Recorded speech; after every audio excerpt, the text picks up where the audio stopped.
1er juillet 1997. Cet avion quitte le Pakistan en direction de l'Afghanistan, où j'ai souvent pris la guerre pour une aventure. Miraboudine, fidèle interprète, avait accepté de prendre de nouveaux risques. Bertrand, un ami, normalien, prof d'histoire, ex-député, allait faire la prise de son. J'avais acheté un caméscope amateur pour éviter les problèmes avec la police pakistanaise. Miraboudine avait dit « Inch'Allah ». Il avait tout résumé. Après un détour par le nord et des péripéties trop longues à raconter, nous embarquons dans cette espèce de cercueil volant.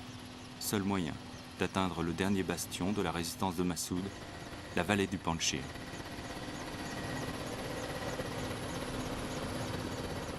C'est mon 8e voyage en Afghanistan.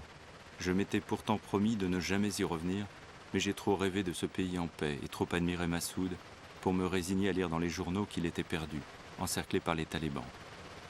Filmer, c'est ma façon de vivre plusieurs vies. J'ai toujours aimé filmer. Mais je redoute l'évolution de mon métier. Pour une fois, j'avais envie de parler à la première personne et me remettre en question. C'est aussi le sens de ce voyage, vers Massoud, autant que vers moi-même.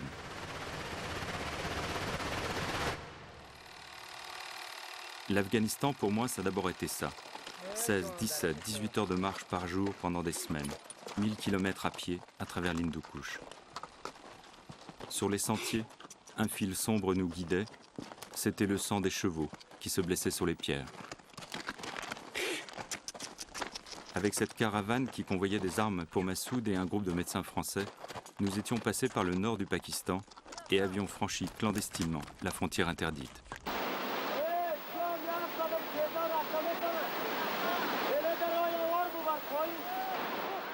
C'était en juillet 81, le premier reportage de ma vie.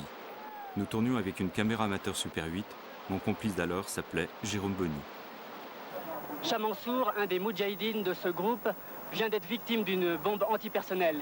Les mines antipersonnelles sont des mines qui sont parachutées, qui sont envoyées par les hélicoptères soviétiques dans le paysage, un peu partout, qui sont à la couleur du terrain et sur lesquelles les gens peuvent marcher et être estropiés. Qu'est-ce que vous allez pouvoir faire là? On va l'amputer, il n'y a que ça. Ça m'a l'air bon là. Bon, là c'est sec, mais ce qui s'est passé, c'est que c'est dû à l'attente un petit peu. Ça, tu crois que ça c'est bon, je crois. Ouais. On va verser de la bétadine en plan. J'ai refait un calcium. Il bouge là, il y en a.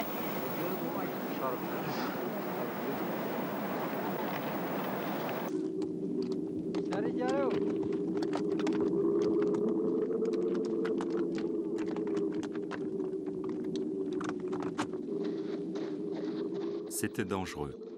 Plus d'un millier d'autres Français allaient prendre les mêmes risques pour soutenir ces Afghans dont chacun s'était senti très proche. Oui, ce n'était pas notre guerre. Et pourtant...